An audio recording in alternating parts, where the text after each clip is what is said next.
Саламатсыздарбы, урматтуу биздин көрүүчүлөр. Биз азыр түз эфирди уюштурууга даярдык көрүп атабыз. Бир аздан кийин маселенин өзөгү боюнча кепти куруп баштайбыз. Менин аты жөнүм Али Токтакунов. Бул жерде мен маектеше турган адам мамлекеттик финансылык көзөмөл кызматынын эксперти, жооптуу кызматкери Абай мырза. Фамилияңыз Кадралиев. Абай Кадралиев. Биз азыр ошол ток эте тургандай расмий маалыматты беребиз. Силерди жанагындай жалган ушактарга ишенбегиле, же болбосо бейрасмий органдардын маалыматтарына ишенбегиле, жанагы СОМО сыяктуу өз кызыкчылыгына иштеген уюмдарга ишенбегиле деп биз ушундай расмий орган менен маалымат берген атабыз. Мыйзамдын чеги кандай болот, маселенин чечилиши кандай болот, ушул тууралуу. Түз эфирде адамдар кирип башташтыбы? Ооба. Мерим, Тилек. Анда биз маегибизди баштайлыбы? Баштайлы. Саламатсыздарбы, урматтуу биздин көрүүчүлөр. Өзүңөр билгендей, биз бир нече ай мурда СОМО деген теги латвиялык мультимиллионерге таандык зайым берген компания тууралуу иликтөө чыгарганбыз. Себеби дегенде ал компания дүйнөнүн бир катар өлкөлөрүндө катталган, анын ичинде Кыргызстанда да катталган, жана кыргызстандыктарга эбегейсиз чоң процент менен зайым берип келген. Биз бир эле займын эсептегенде анын жылдык үстөгү 600%-ке чейин жеткен. Андан зайым алган адамдар аябай кыйналып, акчасын төлөй албай, проценти көп болсо төлөй турган акчасы өсүп кетип, карыздын торуна укмуш түшкөн. Биздин ошол Госфиннадзордон алган маалыматыбыз боюнча, ошол ноябрь айына карата СОМОдон акча алгандар 133 000 зайым алынган экен. Бул жерде 133 000 адам деп айта албайбыз, балким бирөө 2 жолу алган, бирөө 3 жолу алган, иши кылып 1000 адам ошол СОМОдон зайым алган. Анын абдан көп бөлүгү карыздын торуна чалынган. Биздин иликтөөдөн кийин Госфиннадзор СОМО деген бул чет эл өлкөлүк компания мыйзамсыз иштеп жатканын аныктаган. Себеби дегенде алар ломбард деген ишмердикке гана лицензия алган экен, чынында ломбард катары иш жүргүзгөн эмес. Ломбард деген бул сиздин баалуу буюмуңузду алып, залогко ошонун негизинде акча бере турган уюм. СОМО болсо бул зайым берген, эч кандай залог албастан туруп эле. Анын үстүнө СОМО бир гана филиалына лицензия алган экен. Чынында иш жүзүндө бардык жерде ачкан. Бишкекте бир топ филиалдарын ачкан, башка Кыргызстандын шаарларында бир топ филиалдарын ачкан. Анан ошол СОМО боюнча биз Госфиннадзорго дагы көрсөткөндө алардын лицензиясын кайсы бир убакытка токтоткон жана иши мыйзамсыз деп тапкан. СОМО боюнча мына Госфиннадзордун жооптуу кызматкери Абай Кадралиев бизге маалыматтарды берип келатат. Анан акыркы күндөрү ушул СОМО ишин кайра жандантыптыр, доолаганды улантып атат, сотко беребиз деп атат деген маалыматтарды айтып, коомчулукта ушул өзгөчө карыз торуна түшкөндөр ызылдап кайрылып атасыңар. Кибишенимдин кара тизмесинен чыга албай калдык, башка банктардан насыя ала албай калдык деп кыжаалат болуп атасыңар. Ошон үчүн биз силерге расмий маалымат алып берели, так маалымат алып берели. СОМО чалса эмне деп жооп беришиңер керек? Мына ушул боюнча да маалымат алып берели. Госфиннадзорго кантип кайрыласыңар, маселеңерди кантип чечтесиңер, ушул боюнча да маалымат алып берели деп бүгүн азыр Госфиннадзордун офисинде отурабыз. Абай мырза, убакыт бөлгөнүңүзгө чоң рахмат. Саламатсыздарбы, урматтуу. Чоң рахмат. Бүгүн сиздерге келүүгө аргасыз болдук. Себеби дегенде биз буга чейин байланышып маалымат ала алган жокпуз. Пресс-службаңардан маалымат ала алган жокпуз. Силер ал жакта бер жакта болуп калатасыңар. Ал учурда адамдарда аябай кыжаалатчылык күчөдү. Себеби дегенде жанагы СОМО деген компания акчаңарды төлөгүлө, болбосо сотко беребиз деп мындай бир онлайн мондай кагазга окшогон печать басылган бир эмени берип атыптыр адамдарга. Уведомление. Бирок ал жерде сотко беребиз деген гана коркутуу бар. Сотко бердик, мына баланча сотко келиңиз деген нерсе жок. Биринчиден сотко чакырганда сот тарабынан чакыруу келет. Адамдарды булар кезектеги коркутуусу менен мындай жүрөктөрүнүн үчүн алып атат да. Рахмат, урматтуу журналисттер, рахмат Али. Сурооңуздарга жана ушул элдерге түзүп берген түз эфирдин мүмкүнчүлүгүнө ыраазымын. Рахмат сиздерге. Биринчиден айтып кетчү нерсе, жана сиз айтып кеттиңиз, сентябрь айында Госфинадзордун дарегине силердин Медиа Хаб порталынан журналисттик иликтөөңөрдүн негизинде жана Улуттук банктан бизге жазылган каттын негизинде администрация президенттин канцеляриясынан келип түшкөн арыздары боюнча Госфинадзор тарабынан пландан тышкары текшерүү иши жүргүзүлгөн Сомо компаниясынын. Анын негизинде бир айта кетчү нерсе, пландан тышкары текшерүү дегенге бул 3 эле күн берилет. 3 күн бул просто мындайча айтканда жетишпей жана мен аябай мүмкүнчүлүгү өйдө отуруп алдым сиздин жагыңызга. Андан кийин 3 күндүн ичинде жана биз айтпадыкпы, Сомо компаниясы бир гана өзүнүн центральный офисин регистрация кылган экен дагы, жана 10 чакты Кыргыз Республикасында турган филиалыбыз же болбосо представительствобуз дегенин баары жокко чыгар, биз баарын жаптырганбыз. Себеби дегенде ар бир ломбард, ар бир финансовый институт өзүнүн филиалын же башкаруу башка представительствосын ачаарда ар бир мамлекеттик мекемеден уруксат кагазын алыш керек. Алар жоктугуна биз 10 филиалын жапканбыз Кыргыз Республикасындагы. Жана өзүнүн мурда берилген ломбардка берилген лицензиялык мыйзамга ылайыктап 3 айга убактылуу токтоттук. Себеби дегенде такыр токтотуп салуу да мүмкүн эмес ал мыйзамдын негизинде. Себеби дегенде такыр токтотуп салуу бул соттун чечими менен гана токтотулат жана жокко чыгарылат. Силер сотко бере албайсыңарбы аларды? Биз сотко деген азыр мен сизге айтып кетейин башынан. Биз 3 айга приостановить еттик 10 октябрда. 10 ноябрь, 10 декабрь, 10 январда биздин 3 айлык кайра ишин башташтылар. Биздин 3 айлык срогубуз мыйзам лицензионно-разрешительной деятельности деп коет система Кыргызской Республики. Ошол мыйзамга ылайык биздин 3 айлык убактыбыз өттү. Жана 3 ай өткөндөн кийин булар бизге дагы арыз доосун жазып, биз силер өткөргөн пландан тышкары текшерүүдөгү коюлган маселеңерди аткарып атабыз дешти. Аткаруу дегенде бул биринчиден филиалдарды толук түрдө регистрация кылабыз. Жана элдин акчасына кошулган пайыздарын, штрафтарын жана башка үстөмдүк кылган акча алгандарын баарын аннулировать этип, списывать этебиз. Жана негизги гана сумманы калтырабыз деген предписанияга аткаруу кагазында бар. Ошонун негизинде биз ар бир жарандын жазылган арызындагы мазмунун окуп чыгып, ошонун аткарганга аракет кылабыз деп туруп кагазын жооп берет. Биз ошонун негизинде кайра перепроверкага чыктык. Декабрдын 15-нен 17-сине чейин кайра эле 3 күндүк берилди. 3 күндүн ичинде биз эмнени кайра текшере алдык? Булар компания башынан баштап канча пайыздык, үстөктүк пайызды менен займ беришкен. Булар канча адамдын арызын карап чыгып, ошол адамдардын арыздарын негизинде эмне аткарылышты деген информацияларды чогултуу болду. Бундан директору, Сомо компаниясынын директору буга чейин бизден согласованиядан өткөн эмес экен. Себеби дегенде жерин айталы да, ошондо сиздер текшергенде биздин иликтөөдөгү жана 600% деген жылдык аныкталды. Жылдык күнүмдүк эсептегенде ар бир ломбард күнүмдүк эсептебеш керек. Аны биз аткаруу кагазында бердик. Ар бир жарандын, ар бир арыз жазуучунун коюлган маселелерин карагыла, КБ ишенимден кара тизмесинен чыгаруу иштерин аткаргыла дедик. Анан бир айта кетчү нерсе, жарандык мыйзамдар бар, гражданский взаимоотношения деп коет орусча айтканда.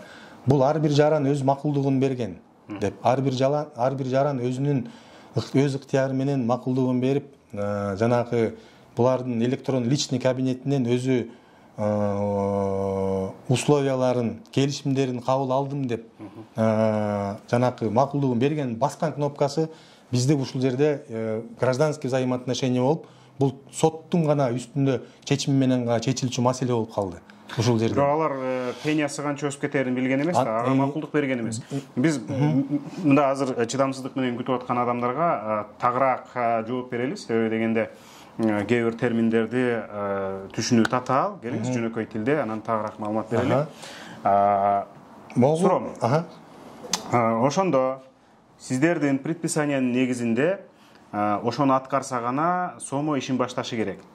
Силердин предписанияда демек жазылган адамдарга буга чейин берген зайымдарыңардын проценттерин жана пенияларын жана башка үстөктөрүн толук жокко чыгарып, негизги гана сумманы калтырып, ошону сураган айга узартып берүү.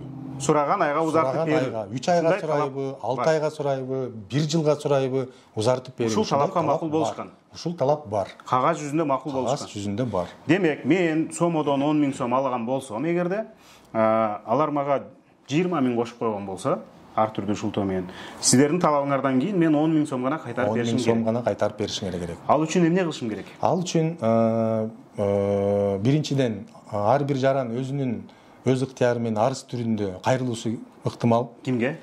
Же бизге кайрылсын, Госфиннадзордун дарегине, Бишкек шаары, Проспект Чүй көчөсү 114, Илбирстин зданиясында 3-этажда жайгашканбыз. Площадьтын жанында деп коебуз. 3-этажга 349 кабинетке кайрылсаңар болот, жана биздин канцелярияга 325 кабинетке кайрылсаңар болот. Ар бир жаран өзүнүн ыктыяры менен арыз түрүндө келип кайрылыш керек. Паспорту менен мен Баланчаев мынча сом алганмын бул компаниядан, азыркы учурда финансылык каражаттын жоктугуна байланыштуу, же болбосо эми дүйнө жүзүндө ковид эмеси болду, канча киши ушул орун айынан финансылык каражаттардын мүмкүнчүлүктөрү жок калды. Ушундай ар бир өзүнүн маселесин жазып, арызга толук арызды толтуруп бизге өткөрүп берсе, биз Сомо компаниясына аткарууга өткөрөбүз. Же болбосо Госфиннадзорго келүүгө убактыңыз жок болсо, же болбосо тийбей турсаңыз, Сомо компаниясынын өзүнүн офисине түздөн түз барсаңыздар болот. Бул Бейшеналиева, Бишкек шаарында Бейшеналиева токтогулуга. Жок, алар Сомого барса эле Сомо баарын төлөйсүңөр, тиги пениясы менен, проценти менен деп коркутуп атат деп атышат да. Андай маселе болсо биздин Госфиннадзор өзүбүзгө, биздин Госфиннадзор өзүбүзгө келгиле, арыз менен бизге кайрылып, бизге таштап кеткиле. Ар бир берилген арыз аягына чейин каралып чыгат дагы, толук маалыматтар кат түрүндө жооп менен берилет ар бир жаранга. Бул бир, демек, алган гана сумманы төлөп беришет. Экинчиден, эң чоң маселе жанагы кибишенимдин черный списогуна кирип кетиши да. Ага кирип калса, айталы, башка банктардан насыя ала албай калат экен. Биздин адамдар азыр аргасыз башка банктардан насыя алып, насыядан насыяга, кредиттен кредитке жашаган адамдар бар. Сомо ошол черный списоктон чыгарганга милдеттүүбү? Бул жерде азыр мен сизге түшүндүрүп кетейин, Али мырза.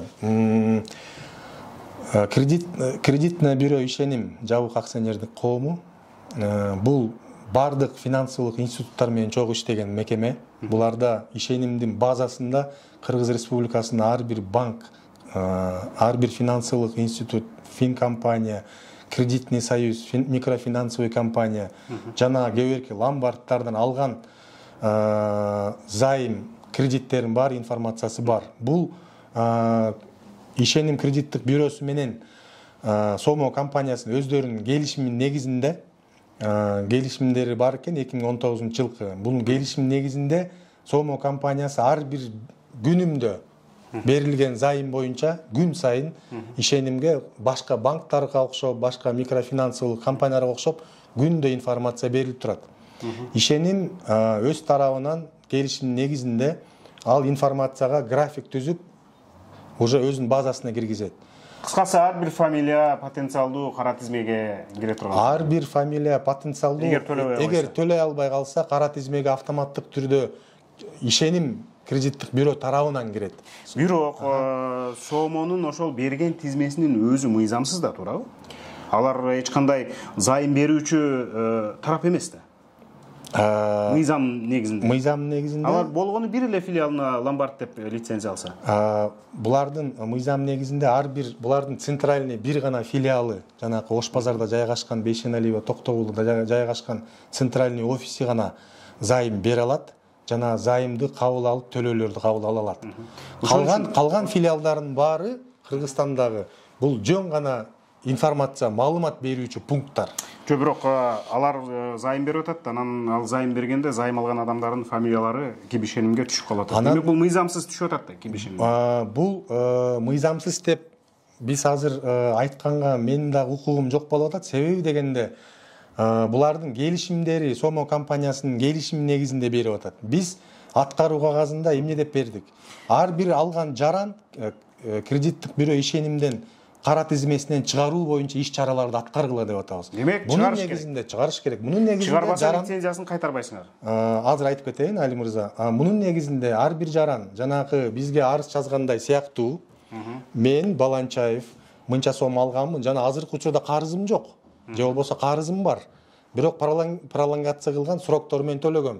Буга чейинки расследование учурунда же болбосо 21 жылдын башында алып 10 күн, 20 күн, 50 күн просрочка деген информациялар чыгып атат. Ошондой эле каттала турган болсо ар бир жаран кайра дагы арыздын негизинде кайрылыш керек. Себеби дегенде Сомо компаниясы ар бир жазылган арыздын негизинде КБ ишенимге башка кат менен мынакей биз кат жазып атабыз. Могу списоктагылар акчасын төлөшкөн. Буларга пролонгация болгон жана азыркы күндө просрочкалары жок деген информация менен катты берет дагы автоматтык түрдө 3 күн 4 рабочий күнүн ичинде ал информация ал кара тизме деп коебуз. Мындайча сөз айтканда, орусча айтканда кредитная информация там положительного характера, отрицательного характера деп коет экен. Түшүндүм. Демек, менин түшүнүгүм боюнча, мындай жөнөкөй тил менен айтканда, адамдар Сомодон алган гана суммасын төлөгөн учурда, албетте, бөлүп төлөйбү, бир учурда төлөйбү, иши кылып төлөгөн учурда Сомо аларды кибишенинин кара тизмесинен чыгарганга милдеттүү. Ооба, менске бир кичинекей жерде, ооба, бир кичинекей жерди түшүндүрүп кетейин, караңыз. Ар бир жаран мисалы арыз менен кайрылат да, келип мен ушинтип ооруп, акча төлөй албай калдым, ушул себептен мен ушунча күн просрочка болуп кетти. Менин финансылык каражаттын жоктугуна байланыштуу негизги гана сумманы төлөй алам. Ушуну негизги сумманы мисалы айтып кетсек 5000 сомду 5 айга жылдырып бергиле деп жаңы келишим, пролонгация келишими 5%, 5 пени пролонгация келишими түзүлгөндөн кийин бир бөлүп төлөө келишими. Бөлүп төлөө келишими түзүлгөндөн кийин бир сутканын ичинде бул маалымат КБ ишенимге кирет дагы аяктан обработка кылынып, жанакы база деп коет атпайбы? Кара тизмеде. Ошол жерден мунун кара тизмеси положительный немеге өзгөртүлөт. Автоматтык түрдө. Эми кара тизмеден чыкты эсеби болот да. Кара тизме жок, тизмеде бар, бирок бул тизме боюнча бул отрицательный деген кара тизме, положительный деген ак тизме. Ооба, мунуку деген азыркы учурда займы пролонгация болгон займы бар, бирок бул займы боюнча просрочка жок. Положительный болгондо берки калган кредиттик учреждениялар займ бере алат. Банктардан, башка микро компаниялардан займ алат. Анан дагы бир жери бар. Так түшүндүрүп кетели, ушул эң өзөктүү маселе адамдар үчүн. Демек, мына Абай мырза түшүндүргөнүнө караганда, эгер Абай мырза түшүндүргөнүнө караганда Сомо силерге берген гана каражатын айталы 10 000 сом берсе, үстүнө процент пениялар эмес, 10 000 сомду гана алганга акылуу экен. Жана ошону төлөйбүз деп Сомо менен ортоңордо келишим түзүлгөндөн кийин айталы толук төлөйсүңөрбү же бир нече айга бөлүп төлөйсүңөрбү, ошондой келишим түзүлгөндөн кийин Абай мырзанын айтканына караганда бир сутканын ичинде силердин КИБ ишенимдеги тарыхыңар мындайча айтканда тазаланат экен. Жанагындай отрицательный тизмеден положительный тизмеге чыга алат экенсиңер. Бул деген сөз башка банктардан болобу, микрокредиттик компаниялардан болобу, кредит, займ алганга силерге мүмкүнчүлүк ачат экен. Бул мына Госфиннадзордун расмий жообу, туурабы? Туура. Экинчиден, анан төлөбөгөндөрдү сотко беребиз деп коркутуп атыптыр. Бул канчалык мыйзамдуу? Бул Али мырза, жана мен жогоруда айтып кетпедимби? Граждандык бири-бири менен гражданское взаимоотношение деп коет орусча айтканда. Эмне үчүн гражданское взаимоотношение болот? Себеби дегенде ар бир жаран займ алардын астында өз макулдугун берген. Эгер макулдугу жок болуп, неме болсо, анда биз прямой чара көрө алат элек. Бул жерде ар бир займ алуучу өз ыктыяры менен колун койгондон кийин, макулдугун бергенден кийин кечирип койгула болуп калып атат да. Төлөш керек, э? Эгерде Сомо мисалы процентин дагы пениясын да кошуп төлөйсүңөр десе силерге кайрылыш керек арыздан? Милдеттүү түрдө бизге кайрылсын, процентин дагы пениясын дагы алууга сомунун Акысы жок. Акысы жок. Адегенде өзүнө кайрылып, сомодогулар менен сүйлөшүп, биз берген гана суммаңарды төлөйбүз деп. Жок, ага көнбөсө, Госфиннадзорго кайрылыш керек. Милдеттүү түрдө. Госфиннадзордун дарегин айтып кетейин дагы, бул Илбирстин имараты аянттын жанында жайгашкан. Госфиннадзор КР деп туруп Google'дан издесеңер деле оңойлуу таба аласыңар. Мына ушул иштин башында турган Абай Кадралиев мырза көптөн бери биз маалымат алып келатабыз бул кишиден. Анан чет өлкөгө кетип калгандар бар. Азыр Россияда, Кореяда, Түркияда жүргөн адамдар бар. Сомодон карыз алып, анан төлөй албай. Алардын иши эмне болот? Алар кантет? Онлайн четсе болобу маселени? Эң жакшы суроо болуп атат, Али мырза. Биринчиден айта кетчү нерсе, бая билесизби, эң башында элдер коркуп аткан. Мен чет мамлекетке чыга албай калат экенмин, мени аэропорттон кое бербей коюшу мүмкүн экен. Кыргызстанда менин карызым болгондуктан мен башка чет мамлекетке учуп кете албайт экенмин деген маселе жаралганда эң биринчи биз Кыргыз Республикасынын чек ара кызматына кат менен кайрылганбыз. Ушундай учурларда кандай маселе көрүлөт дегенде эч кандай чектөөлөр коюлбайт. Чет өлкөгө чыга берет. Чет өлкөгө чыга алат, чет өлкөгө кете алат жана чет өлкөдөн келе алат. Ошол себептен чет мамлекетке чыгып кеткен мигранттарыбыз же болбосо башка иш чаралар менен чыгып кеткен жарандарыбыз болсо электрондук почта аркылуу бизге да кайрылса болот. Жана электрондук почта аркылуу кайрылганда айтып кетет турган нерсе бар. Мен ошону силердин эфир аркылуу пайдаланып айтып алайын. Электрондук почтага жазганда толук маалыматты жазууңарды суранабыз. Фамилия, аты, жөнүңөрдү, паспорттагыдай. Себеби дегенде аябай көп арыздар түшүп атат, же фамилиясы жок. Мен ушунча алдым эле, анан карап берип коюңуздар деп кайра же фамилиясын биле албайбыз, же телефон номери жок. Ошондуктан толук арызды кандай жазуу, ошол ыкмасы менен жазууңарды суранабыз. Жана электрондук почтага кайрылсаңыздар, бул жерде дистанциондук ыкма менен силердин арызыңар да каралат. Жана силерге ошол почта аркылуу дагы уведомлениялар келет. Жаңы пролонгация договор түзүлүү дагы почта аркылуу, электрондук дагы аркылуу мүмкүн. Ошондуктан эчтекеден чочулабастан электрондук почтага арызыңарды жөнөтүңөрдү суранабыз. Абай мырза, алар демек ошентип чечилет, онлайн чечилет. Анан мага жазгандар болуп атат. Мен даректерим, Instagram, Facebook барагым элдин баарына доступный да, түзүлө жазышат. Анан Госфиннадзорго кайрылсак жооп жок. Бизде мындай болот. Неге кечиктирип атасыңар? Али мырза, мындай болуп атат да. Бизде Госфиннадзорго бир гана Сомо компаниясы боюнча арыздар түшпөйт. Биздин 7 направление бар. 7 направление боюнча ар бир камсыздандыруу рыногу бар. Аякта балуу кагаздар рыногу бар. Аудиттик рынок бар. Ал жерде ар бир рыноктун өзүнүн көйгөйлөрү бар. Ушул көп тармагыңар бар. Көп тармак көп болгондуктан, мен жалгыз болгондуктан ошол. Сиз жалгызсызбы бул жерде? Мен ушул именно могу Сомо иши боюнча жалгыз ишти аткарып, ошол жалгыз полный ишти алып баратам. Ошондуктан башка кызматкер жокпу?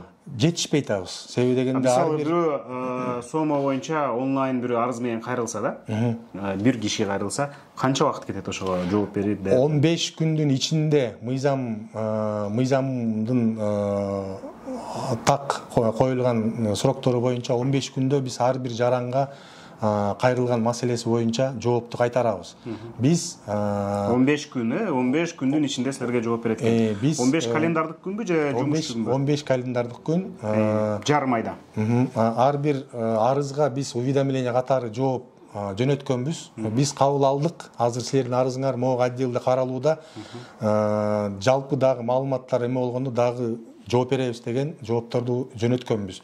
Азыркы учурда ар бир арызды биз копиясын чыгарып Сомого аткарууга жөнөтүп атабыз. Алар бизге отчет түрүндө берет. Отчеттон текшерип туруп, анан кийин ар бир бул арызчыга эмне болду, экинчи арызчыга эмне болду деп биз уже толук маалыматты кат менен арыз жазуучуга беребиз. Өзү мамлекеттик жооптуу орган ушул Госфиннадзор, маселеңерди Госфиннадзор чечип берет, кайрылгыла деп мен силердин телефон номуруңарды, почтаңарды, сайтыңарды адамдарга берип атам да. Биз какшап эле айтып кетебиз. Бирок мындай кайрылгандар болуп атабы? Канчадан кайрылды ушул күнгө чейин? Азыркы учурда өткөн 21 жылдын жыйынтыгы менен 328 арыз жазуучу болгон. Жана му январь ичи азыр 110 толугу менен 110 жалпы арыз чогулду. 450 киши кайрылды. Азыр 450 киши кайрылды, бирок бул бизге Госфиннадзорго кайрылган маалыматтар. Жок, Сомо компаниясынын өзүнө бизге кайрылбай туруп, түздөн түз өзүнө барып арыз жазгандардын да саны аябай арбын. Ошондуктан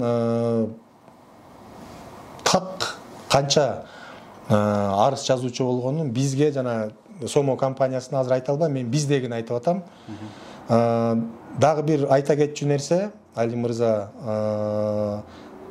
бул азыр Кыргыз Республикасындагы финансылык институттардын пайыздык үстөгү боюнча ар бир буга чейин сентябрдын 21-жылдын сентябрына чейин сүткорчулукка каршы мыйзам бар. Орусча айтканда закон о расследующей деятельности. Ошого биз өзгөртүүлөрдү киргизип, сентябрдын 14-15-теринде гана күчүнө кирди. Анын ичинде биз эмне жагынан өзгөртүү киргиздик? Бул ломбардтарга жана финансылык компанияларга 1 жылдык пайыздык маянасы бир канча пайыздан ашпаш керек деген маалымат. Бул 31 пайыздан ашпаш керек менин билишимче. 30-94 болот. Бул Улуттук банктын атайын өзүнүн формуласы менен эсептелип чыгып, 2021-жылдын экинчи жарым жылдыгына 15% плюс ага 15-94 кошулганда 30-94төн ашпоо. Бул менен эмне айткым келет? Буну менен мындан ары 21-жылдын сентябрынан баштап ар бир ломбард, ар бир финансылык мекеме акча каражат бергенде ушул нормадан ашпоо керек. Жылдык үстөгү. Жылдык үстөгү. Бирок демек Сомо кайра ишин баштаса дагы ушудан ашпаш керек. Ушудан ашпаш керек. Бирок Сомо ишин баштаптыр. Январдын жарымынан. Сомонун пайыздары жанагы үстүнө кошулчу акчалары азайган менен 2 эсе азайыптыр, бирок дагы деле силердин 31%тен ашып атат. Аны азыр эми өзүңүз билесиз, Али мырза, Кыргыз Республикасында бүт текшерүү иштерине мораторий жарыяланган. Бул 3 жылдан бери мораторий болуп келатат. Текшере албайсыңар демек. Текшере албайбыз. Эмне болот анда? Пландан тышкаркы гана жана биз арыз жазуу менен деп атпайбызбы, 3 күндүк пландан тышкары текшерүүлөр только ошонун негизинде гана текшере алабыз. Анда демек силер текшериш үчүн бирөө арыз жазыш керек, э? Азыркы биздин мораторийге байланыштуу бирөө арыз жазыш керек. Бирөө арыз жазып, ошол арыздын негизинде биз ар бир текшерүүнү экономика министрлиги менен согласовать этип, предписаниябызды алып аны аткарабыз. Мен айта кетчү нерсем, бирок сиздин азыр эле экөөбүз текшерип койбойлу? Сиздин телефонуңуз барбы? Ар бир жаран эмесине кирип эле. Кимдин телефону бар? Менин телефонум түз эфирде турат. Телефонуңуз барбы? Так, нар жакта. Алып берсеңиз. Азыр эле текшерели Сомонун эмесин, проценттерин. Сайтына кирсеңиз, 1000 сомго. Так, Сомо. Так.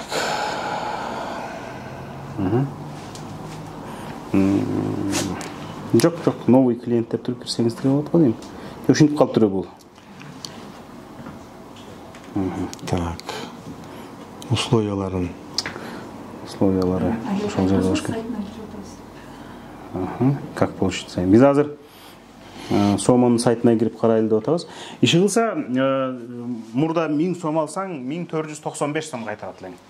Азыркы учурда азыр 1000 сом алсаң, анын жарымын кайтарат. Азыркы ал деле эбегейсиз үстөк-пайыз да. Азыркы учурда ошол сүткорчулукка каршы мыйзамга өзгөртүүлөрдүн киргизген негизинде караганда биз ар бир ломбардка Кыргыз Республикасында иштеген ломбарддардын баарына биз аткаруу кагаздарын жөнөттүк. Азыр могу мыйзамга моундай өзгөртүүлөр киргизилди.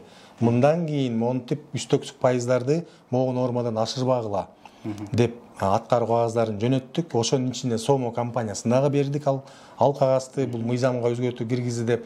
Мындан ары карайбыз. Кайсы ломбард бул үстөксүк пайызды өйдөлөтүп атат.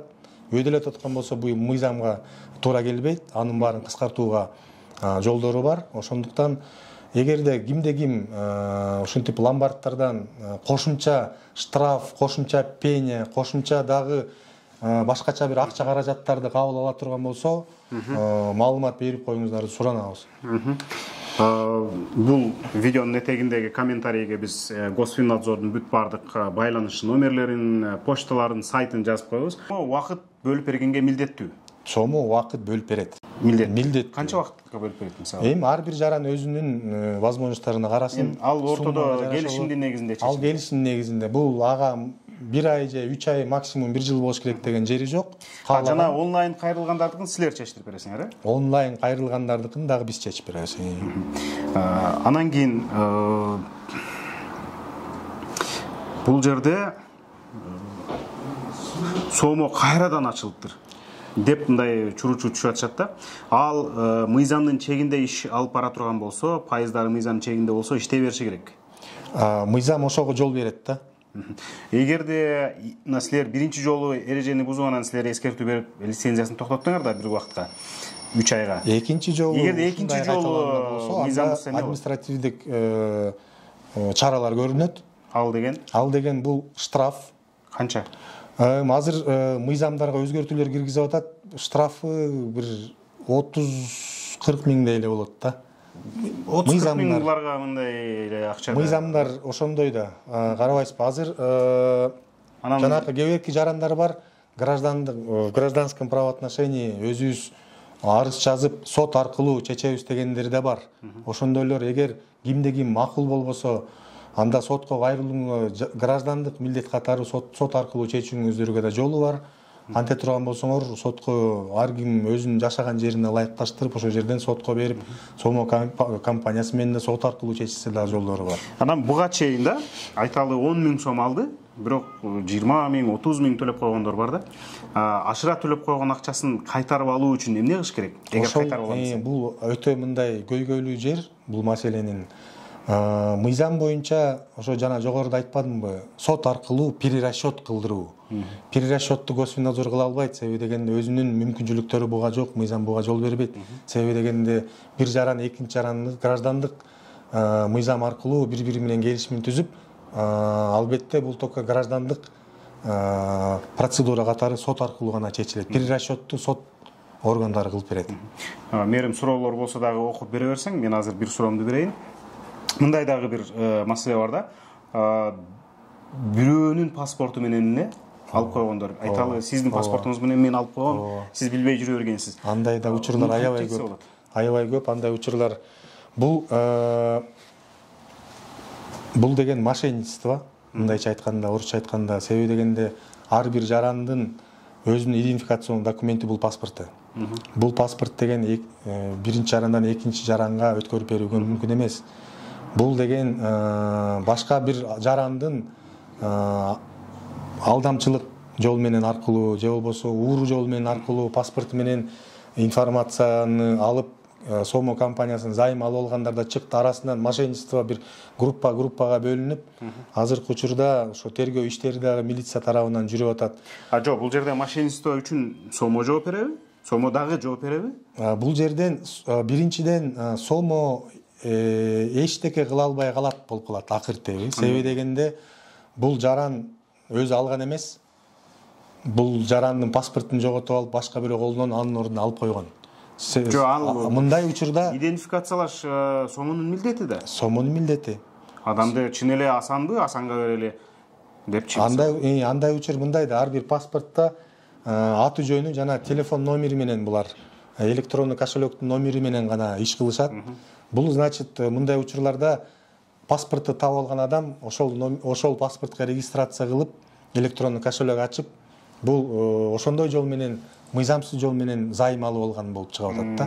Мындай учурларда биягында туралап койгон. Ооба, тиягында биягында туралап койгон. Бул электрондук түрдө зайым алуу болгондуктан бетме-бет эч ким бири-бири менен көрүшпөйт. Ошол эгерде Сомодон алган акчасын адам таптакыр төлөбөй койсо эмне болот? Мен такыр төлөбөйм деген адамдар да чыгышы мүмкүн да. Андай адамдар чыгышы мүмкүн. Андай адамдардын эгер эмне себептен төлөбөйм, эгер буга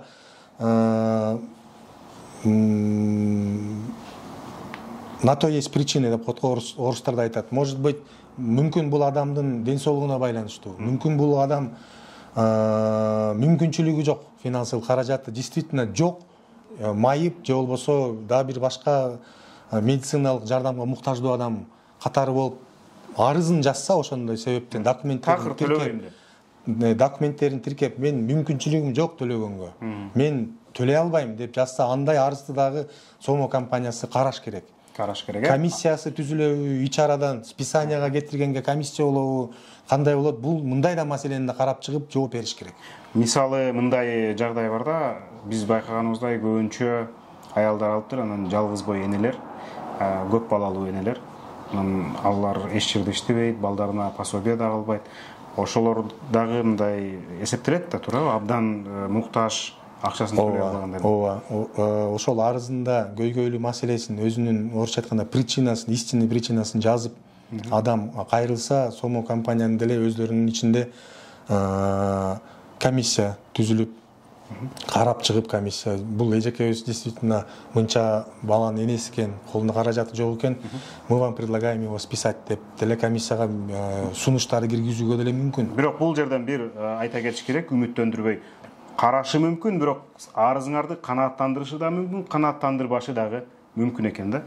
Ал эми финансылык мекеме болгондон кийин. Мээрим суроолор барбы? Бул жерге Гүлзат Абыласанова аттуу айым жазып атат. Мен 8 жолу кайрылдым дейт Госфинадзорго, Гүлзат Абыласанова. Анан бир дагы жооп келген жок, тийиштүү мекемеге өттү деген гана жооп келген, андан бери так жооп келген жок. Мага Сомодон бүгүнкү чейин чалуулар болуп жатат. Андай учурлар катталып атат, жана жогоруда айтпадымбы, арыз жазуучулардын көптүгүнө байланыштуу, бирок ар бир бизге келген арызга жооп кайтарылат дагы, жана ар бир келген арыз Сомо компаниясына аткарууга өткөрүлөт.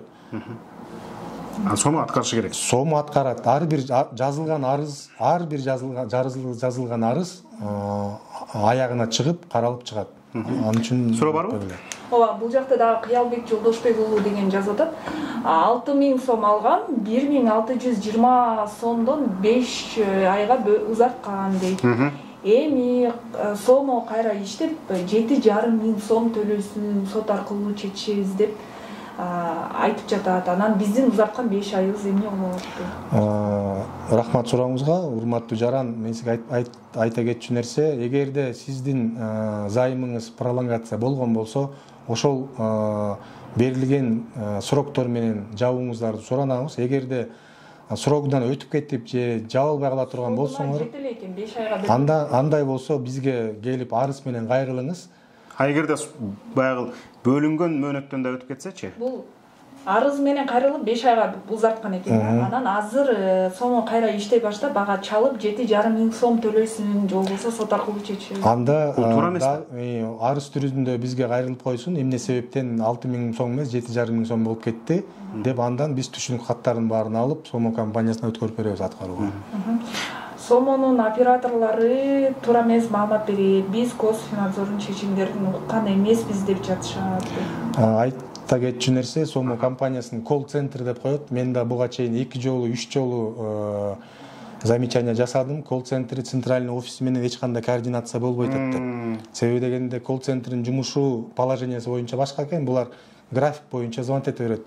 Эмнеге центральный офиске силер эмени бере бересиңер? Уведомленияны берип атабыз. Мен 3 жолу замечание кылдым. Азыркы учурда Сомо компаниясы бул колл-центр менен ишин жакшыртуу жасап атышат, чтобы бир заемщикке күнүнө 6 жолу, 5 жолу чалбагыла.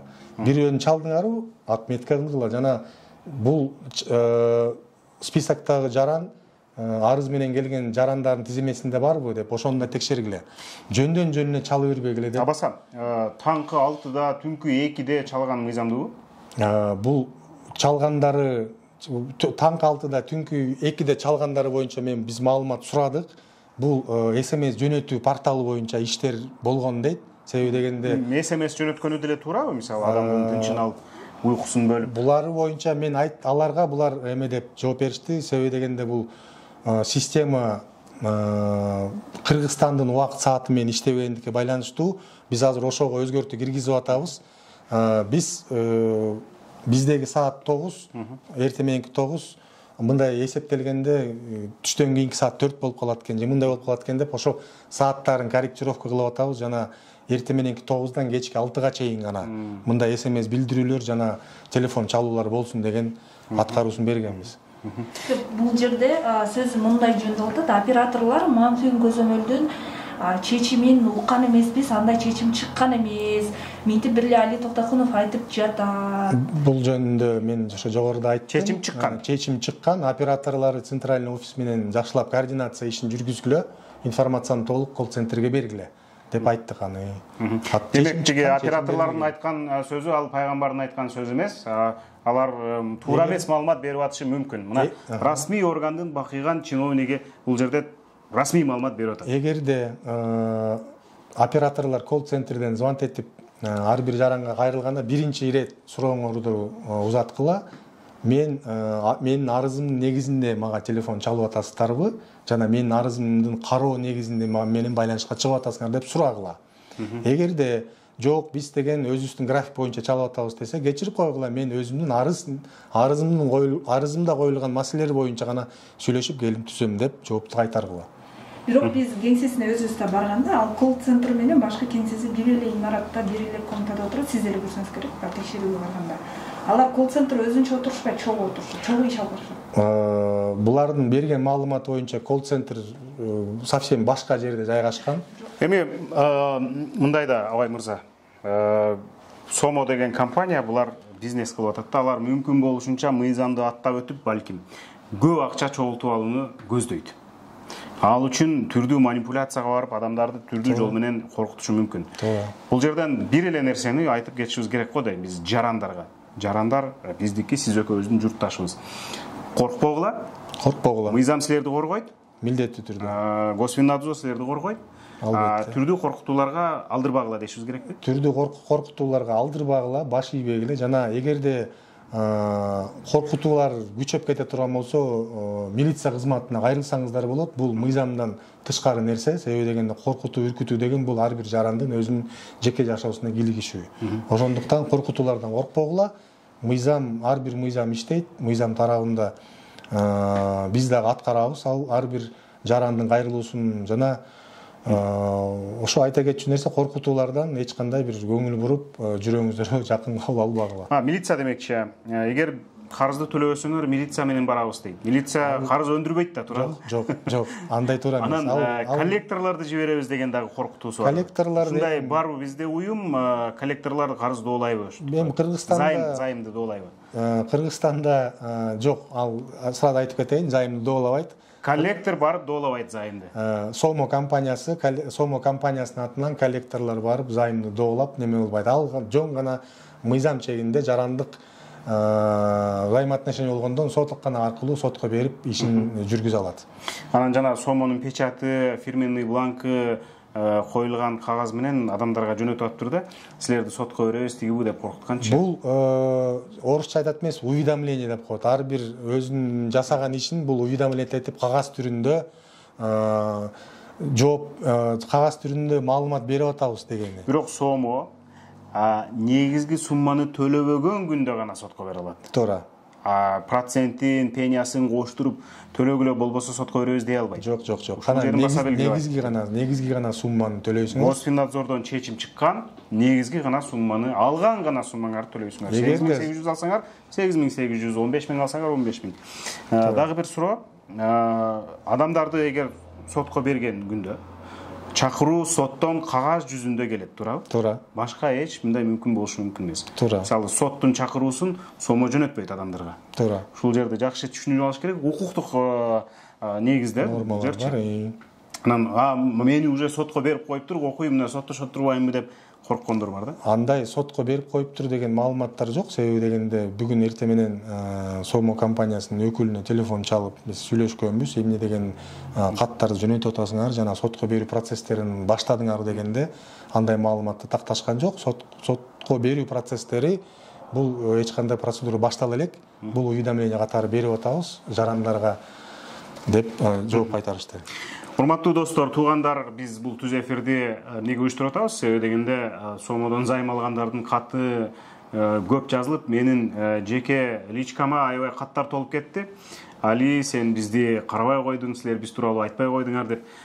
Биз силер тууралуу айтып, маалыматты берип, убагында расмий органдардан жооп алып берип эле атабыз. Анан эми ошол видеону көрбөй калсаңар, ал өзүңөрдүн катаңар албетте. Дагы кандай суроолор бар? Биз мындай так кесе жоопторду алып берели. Ушул түз эфирден Сомонун операторуна чалып көрбөйсүңөрбү дейт. Түз алар кандай жооп берет экен? Биз азыр андай эксперимент уюштура албайбыз. Башка кандай сурооңор болсо, ошолорду берсеңер болот. Анткени Сомонун операторуна кантип чалабыз? Бизде номери да жок, анан биз экөөбүз займ алуучу дагы эмеспиз да. Башка ошол суроолорго жооп бердиңиздер, ошо жана узартуу боюнча, кепишинин боюнча сурашкан болчу. Сиздер Медиа Хаб менен Госфинадзордун эксперти Абай Кадыралиевдин интервьюсун көрүп жатасыздар, түз эфирди көрүп жатасыздар. Дагы суроолор болсо? Ошо катка 31 январга чейин эгер толук төлөбөсөңөр сотко ишиңер өтөт деп буйрулчубуз. Толук төлөгүлө деген ошондо проценти пениясы менен төлөш керек деп талап коюп атабы? Сомонун алдында карызын толук төлөсүн деп. Демек, бул жерден да баса белгилеп айта кетиш керек, Сомонун берген займынын өзүн гана төлөш керек. Негизги суммасын төлөп, ошону ар бир жаран өзүнө ылайыктап, бир датаны коюп, 6 ай болобу, 3 ай болобу, өзүнө ылайыктап, мындай финансылык эме келтирбегендей болуп, акырын аккуратно төлөп бүтүп алса болот. Дагы бир нерсени айтып кетейин, Али мырза, бул жарандардын арасында Сомо компаниясынын карызын төлөп, жана карызы жоктор да бар. Бирок, жана кредиттик бирөө ишенимден кара тизмесине чыкпай калып, ошол жерде 45 күн, 50 күн просрочка деп калган информациялар да бар. Андай жарандар да бар, андай жарандар болсо айта кетет элем. Арыз негизинде Сомо компаниясына кайрылып, мен Баланчаев Сомо компаниясынан мынча сом алгам, жана азыркы учурда мынча сом төлөп берип, карызым жок. Бирок ишеним кредиттик бирөөсүнүн тизмесинде калып калгандыктан байланыштуу мени ошо кара тизмеден карызым жоктугуна байланыштуу чыгарып бериңиздерди суранам деп арыз жазсын.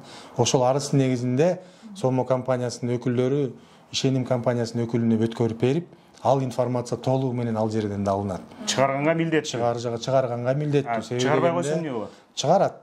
Чыгарбай койсо силерге кайрылыш керек. Чыгарбай койсо бизге кайрылыңыздар. Чыгарыш керек, себеби дегенде ал займ алган адамдын азыркы учурда карызы жок, бирок информация калып калды. Андай учурлар аябай көп.